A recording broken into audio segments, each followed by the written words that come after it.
ناس كتير طلبت مني اتكلم عن ازاي تبدأ في الاستثمار في الاسهم، والحقيقة ان الموضوع مش معقد زي ما ناس كتير فاكرة، لكن محتاج شوية تعلم وصبر. انا شخصيا بدأت من الصفر، معرفش حاجة عن الاسهم ولا القوائم المالية ولا حتى ازاي افتح حساب، لكن مع الوقت والتعلم بقيت فاهم اللعبة بتمشي ازاي.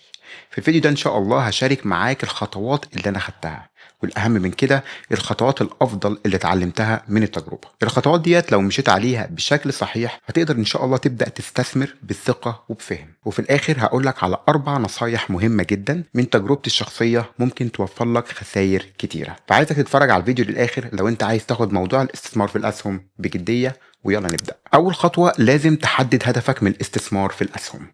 قبل ما تحط فلوسك في أي سهم لازم تسأل نفسك الأول سؤال مهم جدا: أنا ليه عايز أستثمر أصلا؟ الإجابة على السؤال ده هي اللي هتحدد كل قراراتك بعد كده. في ناس بتستثمر عشان التقاعد بعد 20 أو 30 سنة، ودول محتاجين استثمار طويل المدى في شركات مستقرة ونامية. وفي ناس بتستثمر عشان تبني ثروة على مدى 5 ولا 10 سنين، ودول ممكن ياخدوا مخاطر أكبر بشوية. وفي ناس تانية بتستثمر عشان دخل إضافي من الأرباح الموزعة أو ما يعرف باسم الديفيدندز، ودول بيدوروا على شركات بتوزع أرباح بانتظام. يعني مثلا لو أنت هدفك التقاعد بعد 25 سنة إن شاء الله، ممكن تبتدي تستثمر في شركات تكنولوجيا نامية حتى لو مش بتوزع أرباح دلوقتي. لكن لو عايز دخل شهري أو ربع سنوي لازم تدور على شركات ناضجة بتوزع ديفيدندز. الهدف هنا بيحدد الاستراتيجية بتاعتك، فلازم تحدد هدفك من الأول. تاني خطوة هتحدد هتستثمر فين، في السوق المحلي ولا العالمي. ده تاني قرار مهم جدا، هو انك تحدد هتستثمر في السوق المحلي بتاع بلدك ولا في الاسواق العالمية. السوق المحلي عنده ميزة مهمة جدا، وهي انك فاهم الشركات دي كويس، بتشوف منتجاتها في الشارع، بتسمع عنها في الاخبار، وسهل جدا انك تتابعها. لكن العيب ان الاسواق المحلية في دول كتيرة صغيرة ومحدودة الفرص. اما الاسواق العالمية زي السوق الامريكي مثلا في الاف الشركات من كل المجالات، سواء شركات تكنولوجيا ولا شركات ادوية ولا شركات استهلاكية ولا اي نوع من انواع القطاعات اللي تسمع عنها. الميزة هنا انك بتستثمر في اقوى اقتصاد في العالم، لكن العيب انك محتاج تفهم الشركات دي وتبذل جهد اكبر في البحث بتاعك. ونصيحتي ليك انك تبص على الفرص فين وتستثمر فيها. فكرة الاستثمار في الاسهم واحدة سواء على المستوى المحلي او العالمي. لو في شركات في بلدك قوية وليها مستقبل قوي استثمر فيها، ونفس الكلام للشركات العالمية في الاسواق العالمية. ثالث خطوة انك تفتح حساب عند بروكر. عشان تشتري اسهم محتاج تفتح حساب عند بروكر، والبروكر ده هو ببساطة الوسيط اللي بيسمح لك تشتري وتبيع الاسهم. للاستثمار المحلي في بنوك كتيرة في دولتك بتقدم الخدمة دي، وتقدر بسهولة تفتح حساب من خلالها عشان تستثمر في الأسهم المحلية. أما للاستثمار العالمي فمحتاج تفتح حساب عند بروكر عالمي. من أشهرهم عندك مثلا انتراكتيف بروكرز، وده بروكر موثوق ومستخدم من ملايين المستثمرين حوالين العالم. بيسمح لك تستثمر في الأسهم الأمريكية والأوروبية وأسواق تانية كتير. فتح الحساب بتاعك بيكون أونلاين، بتملى بياناتك، بتحمل أوراق إثبات الشخصية بتاعتك والعنوان، وبتستنى الموافقة. وعادة الموافقة دي بتاخد من يوم ولا 2. بعد ما الحساب بتاعك بيتفعل بتحول فلوس من الحساب البنكي لحساب الاستثمار وبتبتدي تشتري أسهم. وأنصحك وبشدة إنك تعمل بحث بسيط عن الوسيط اللي ناوي تستخدمه، وتشوف ريفيوز الناس عليه والمصاريف الإدارية اللي بيستخدموها قبل ما تفتح حساب. وكل دول بيكونوا تطبيقات اونلاين بتقدر تستخدمها بكل سهولة. رابع خطوة هتحدد هتحط فلوسك فين، وده وقت القرار الكبير. يا ترى هتشتري اسهم في شركات فرديه ولا هتستثمر في صناديق متداوله اللي هي الاي تي افس؟ الفرق بينهم كبير ومهم جدا انك تفهمه من دلوقتي. الاسهم الفرديه يعني انك بتشتري اسهم في شركات واحده بعينها، زي مثلا انك تشتري سهم في ابل ولا تسلا ولا امازون. الميزه هي انك لو اخترت شركه ناجحه العائد ممكن يكون ضخم جدا، لكن الخطر انك لو الشركه دي فشلت او نزل سعرها هتخسر كتير، فالمخاطره فيها بتكون كبيره شويه. اما الاي تي افس او الصناديق المتداوله دي عباره عن سله فيها مجموعه كبيره من الاسهم، يعني بدل ما تشتري سهم شركه واحده انت بتشتري جزء صغير من مئات الشركات مره واحده. مثلا في صندوق اسمه VOO، لما تشتري فيه انت بتشتري مجموعه من اكبر الشركات الامريكيه دفعه واحده. والميزه الضخمه هنا هي انك بتوزع المخاطر. لو في شركه واحده نزلت او سعرها قل باقي الشركات بتعوض الخساره دي. انا بدات بالاستثمار في الصناديق دي، ومع الوقت بدات استثمر في الشركات الفرديه او في اسهم الشركات الفرديه لما اتمكنت من الموضوع وفهمت فيه اكتر. فتقدر انت كمان تبدا بالطريقه دي، ومش شرط انك تشتري سهم كامل، ممكن تشتري جزء من السهم على حسب المبلغ اللي معاك. يعني مثلا لو الاي تي اف دوت ب $300 وانت معاك $50 فقط، تقدر تشتري $50 دول، وكل شهر تبتدي تزود او تبتدي تشتري جزء كمان. خامس خطوة بتبتدي تبحث عن الشركة. لو قررت تستثمر في أسهم فردية لازم تتعلم تبحث عن الشركات كويس، مش كل شركة تستحق تحط فيها فلوسك. وفي 3 حاجات أساسية لازم دايما تبحث عنهم. أول حاجة قوة المنتج، هل الشركة بتقدم منتج أو خدمة قوية ومطلوبة؟ هل الناس بتحبها؟ هل عندها ميزة تنافسية واضحة؟ يعني مثلا عندك شركة زي أبل، منتجاتها الناس مستعدة تدفع فيها أكتر من منافسين، دي قوة منتج.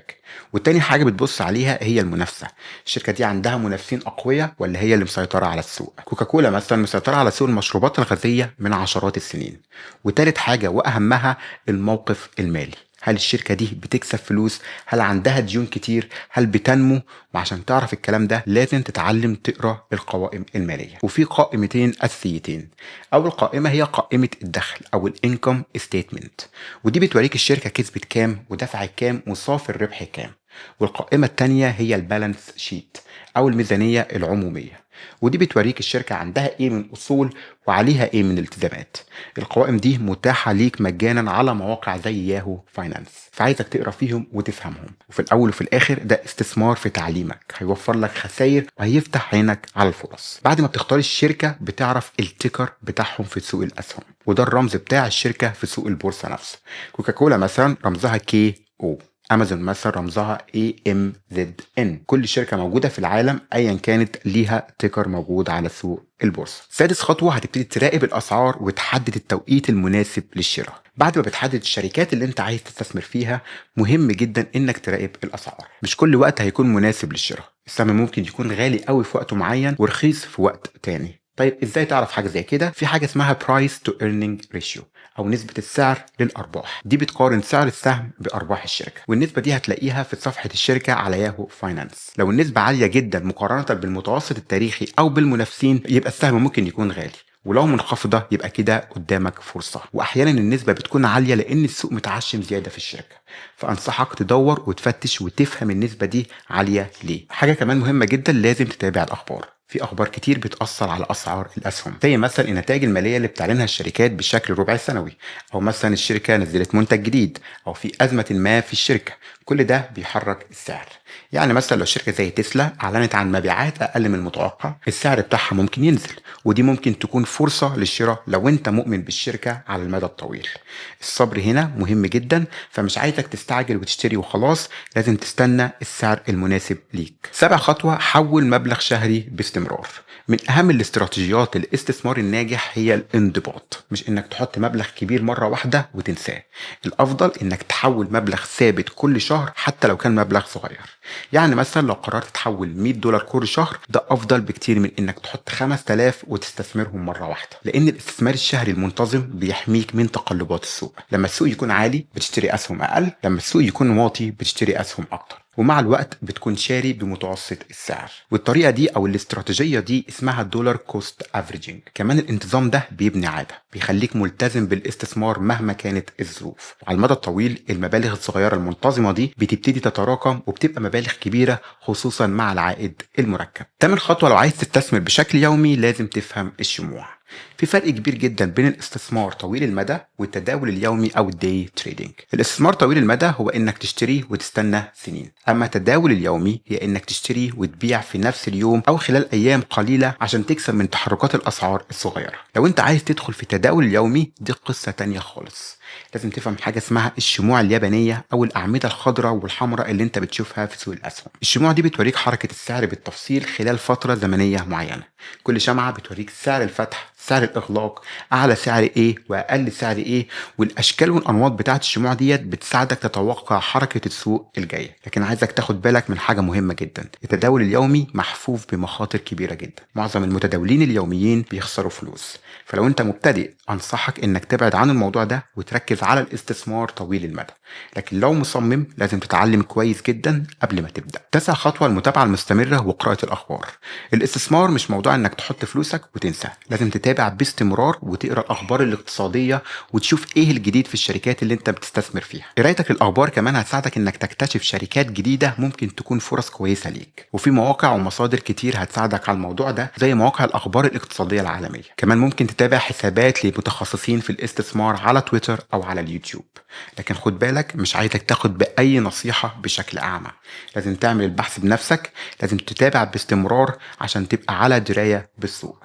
وتقدر تاخد بعد كده قرارات أفضل وتساعد نفسك على إنك تتعلم وتتطور أكتر كمستثمر. تعال بقى أشاركك 4 نصايح مهمين جدا من تجربتي في عالم الاستثمار هتحميك من الخسارة إن شاء الله. أول نصيحة: ما تستخدمش أشخاص يستثمروا لك وتمشي عمياني معاهم. في ناس كتير هتلاقيهم بيقولوا لك تعالى استثمر لك فلوسك وهعمل لك عوائد كبيرة، وبيوعدوك بأرقام خيالية ملهاش أي أساس. المشكلة بقى إنك لو مشيت معاهم عمياني من غير ما تفهم هما بيعملوا إيه بفلوسك، أنت كده هتعرض نفسك لمخاطر رهيبة.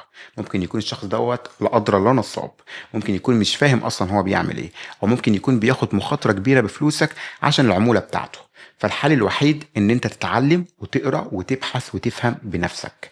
الافضل بكتير انك تستثمر بنفسك في الاول حتى لو بمبلغ صغير عشان تتعلم وتفهم السوق، وبعد كده لو قررت تستعين بحد محترف فانت على الاقل هتكون فاهم وقادر تراجع شغله وتسال اسئله ذكيه. تاني نصيحة: اتعلم الصبر. الأسهم بتطلع وتنزل. من أكبر الأخطاء اللي وقعت فيها في البداية هي إني كنت بتخض أول ما السعر بينزل وبيع السهم بسرعة. الأسهم طبيعي جدا إنها تطلع وتنزل، ده جزء من اللعبة. ما تبيعش لمجرد إنك خسران حاجة بسيطة أو عشان السهم نزل 5 ولا 10%. السؤال المهم هنا: هل أنت لسه مؤمن بالشركة ديت ولا لأ؟ لو مالي ايدك من الشركه، لو مالي ايدك من مستقبلها وشايف انها قويه، سيبها وما تبيعش. انا شخصيا بعت شركات في الماضي عشان نزلت شويه وخفت، ودلوقتي لو كنت سبتها كنت عملت ارباح 200% مش بس 100%. الصبر في الاستثمار هو اللي بيفرق بين المستثمر الناجح والمستثمر اللي بيخسر. ما تسيبش العاطفة تتحكم في قراراتك. تالت نصيحة: اشتري وانسى. ما تفضلش كل شوية تشوف كسبت ولا خسرت. من أكبر الأخطاء اللي أنت ممكن تقع فيها إنك تفضل كل ساعة ولا 2 تفتح الابليكيشن تشوف السهم طالع ولا نازل، كسبت قد إيه وخسرت قد إيه. ده دايما بيخليك متوتر ومضغوط طول الوقت، وبيخليك تاخد قرارات عاطفية غلط. لو أنت مستثمر طويل المدى، اشتري السهم وانساه. اتفرج عليه مرة كل شهر أو كل 3 شهور، ولكن سيب السهم بتاعك ياخد وقته يكبر ويتطور. التذبذبات اليومية والأسبوعية مش مهمة، المهم الاتجاه العام أو الترند على مدى سنين. كل ما تبعد نفسك عن الشاشة كل ما تبقى أقل توتر وأكثر عقلانية في قراراتك. ورابع واخر نصيحة: ما تمشيش ورا التكهنات. مش اي حد يقولك السهم ده هيعلى تمشي وراه. السوق مليان ناس بتفتي، كل يوم هتلاقي حد بيقولك السهم الفلاني هيعلى او الشركة الفلانية هتتضاعف. معظم التكهنات دي ملهاش اي اساس علمي ولا بحث حقيقي، ممكن تكون مجرد تخمينات. فمش عايزك تمشي ورا اي حد يقولك اي حاجة حتى لو كان الشخص دوت باين قدامك خبير. اعمل البحث بتاعك الاول، افهم الشركة، اقرا القوائم المالية بتاعتها، شوف المنافسة عاملة ازاي، وبعدين خد قرارك. لو قرارك مبني على بحثك الشخصي حتى لو غلطت هتتعلم، لكن لو قرارك مبني على كلام حد تاني وغلطت انت كده مش هتتعلم حاجة وهتخسر فلوسك على الفاضي والمليان. وده كان ملخص تجربتي مع الاستثمار، اتمنى ان هو يكون فادك. افتكر الخطوات ديت انا جربتها بنفسي، الخطوات ديت هتساعدك بشكل كبير جدا لو انت فعلا هتاخد الاستثمار بتاعك بشكل جدي، وانصحك ان انت تاخده بشكل جدي لان ديت حاجة مهمة جدا ليك ولمستقبلك. يا ريت لو استفدت من الفيديو تدعم القناة، ولو عندك اي سؤال اكتب لي في التعليقات، واشوفكم في فيديو جديد ان شاء الله، والسلام عليكم.